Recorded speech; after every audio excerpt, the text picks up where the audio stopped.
Welcome to Donmar TV News Channel. Samantala, ang pamamahagi naman ng ayuda sa Metro Manila at iba pang lugar na nasa ECQ sisimulan na yan sa susunod na linggo ayon sa DILG. Masisimulan na ang pamamahagi ng ayuda sa Metro Manila sa susunod na linggo. Sinabi ni DILG Undersecretary Jonathan Malaya, ito ay matapos may labas na kahapon ng Department of Budget and Management ang SARO o yung Special Allotment Release Order at NCA o yung Notice of Cash Allocation para sa ayuda. Kabuang 10.8 billion pesos nga ang nirelease ng DBM kahapon para sa mga LGUs sa Metro Manila. Ayon kay Malaya, inantin na lamang din nilang may labas ang DBM ang Local Budget Circular para may labas na ang DILG, DSWD at DND ang guidelines para sa gagamiting sistema sa pamahagi ng ayuda. Kasabay nito ay umapela si Malaya sa publiko na bigyan ng panahon ang mga lokal na pamahalaan na may handa ang kanilang sistema. Kasama rito ang pag-set up ng distribution points, pag-mobilize sa disbursing officers at iba pang mga personal na barangay at pulis na magbabantay sa gagawing pamahagi ng ayuda. Kailangan din daw ikonsidera ang mismong pera ay pamahagi dahil kahit nasa bangko na aniya ang pondo, kung wala naman itong ganong karaming paper bills, ay maaaring magdulot din ng konting panahon ng pagkantala ng distribusyon. Pwede naman daw makatandem ni dating Senador Bongbong Marcos si Davao City Mayor Sara Duterte sa 2022. Sabi Pwede naman. Okay, pwede naman pala. Pwede. Hindi, pwede talaga o pwede. Hindi, pwede naman. Okay. ni Marcos sa forum ng National Press Club kanina, nagigipag-usap na siya sa kampo ng mga Duterte para sa posibleng tambalan. Nag-iikot na rin daw siya para pulsuhan ang bayan. Hindi rin naman daw niya isinasantabi na makasama sina Senador Manny Pacquiao. Hindi niya isinasantabi na makasama si Manny Pacquiao? Tama ba yung dinig ko? Tama, baka mali ako. Magagalit na naman sila. Mali ka, Banat Bay? Wala namang ganyan eh. Hindi naman sinabi yan eh. Wala namang ganyan eh. Hindi naman sinabi na gusto makatambal eh. Wala. Usap na siya sa kampo ng mga Duterte para sa posibleng tambalan. Nag-iikot na rin daw siya para pulsuhan ang bayan. Hindi rin naman daw niya isinasantabi na makasama sina Senador Manny Pacquiao at Manila Mayor Isko Moreno.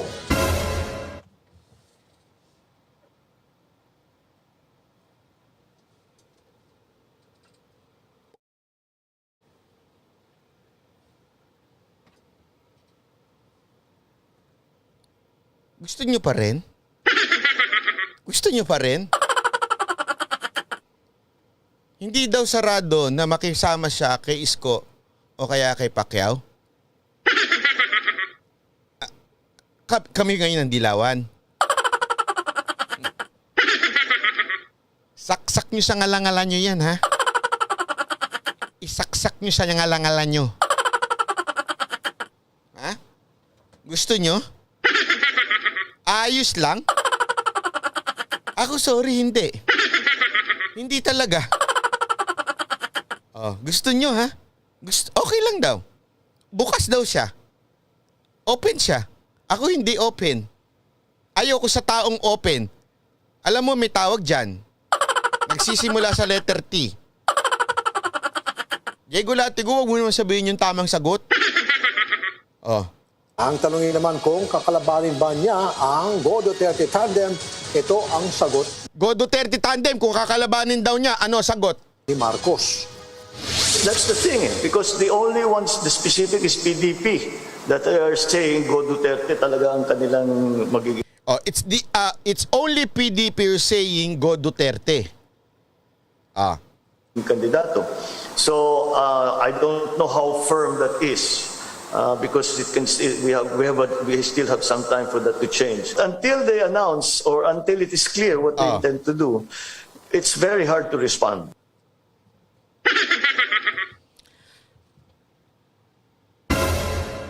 Case closed.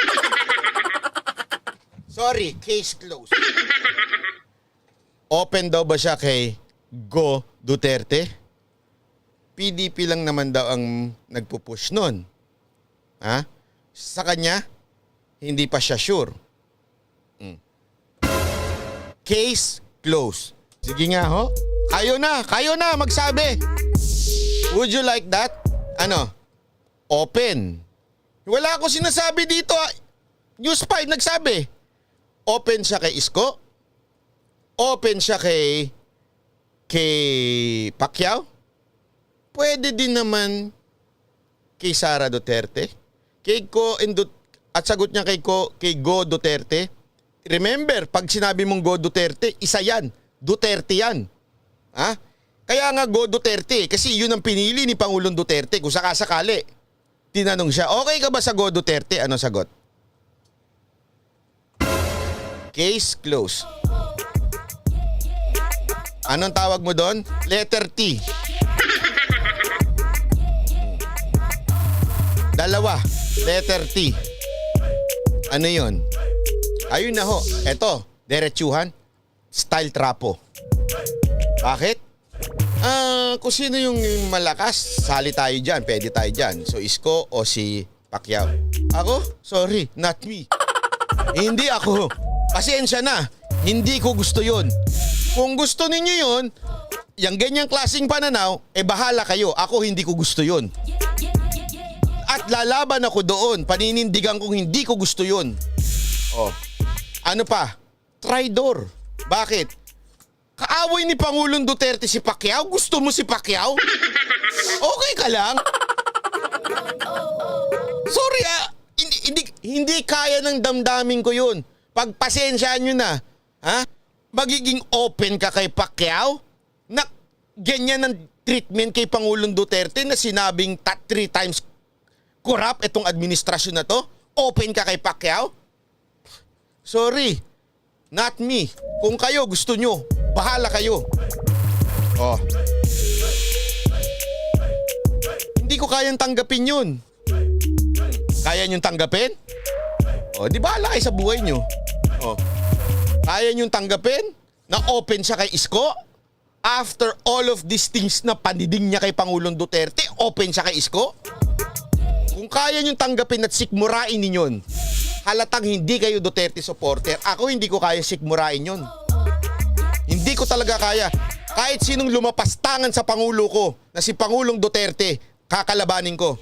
Dahil Duterte supporter ako at hindi ko kayang lunukin yun. Kung kaya ninyo, kayo yun. Labas kayo ng totoong lahi ninyo. Ulitin natin, baka sabihin ninyo, ako ang ulitin natin. Baka naman sabihin nyo ako mali Oh. Pwede naman daw makatandem ni dating Senador Bongbong Marcos si Davao City Mayor Sara Duterte sa 2022. Pwede naman. Sabi ni Marcos sa forum ng National Press Club kanina, nagigipag-usap na siya sa kampo ng mga Duterte para sa posibleng tambalan. Linawin natin, nakikipag-usap daw siya kay Pangulong Duterte. At sa Duterte, di ba? Ano sabi niya? Nakikipag-usap siya. Pero ngunit dapat subalit. Nag-iikot na rin daw siya para pulsuhan ang bayan. Hindi rin naman daw niya isinasantabi na makasama sina Senador Manny Pacquiao at Manila Mayor Isko Moreno. Paparealize ko lang sa inyo, anong klaseng pinaglalaban dito?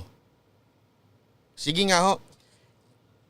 Hindi ho pareho ng pinaglalaban sila Pangulong Duterte, si Isko at saka si Manny Pacquiao.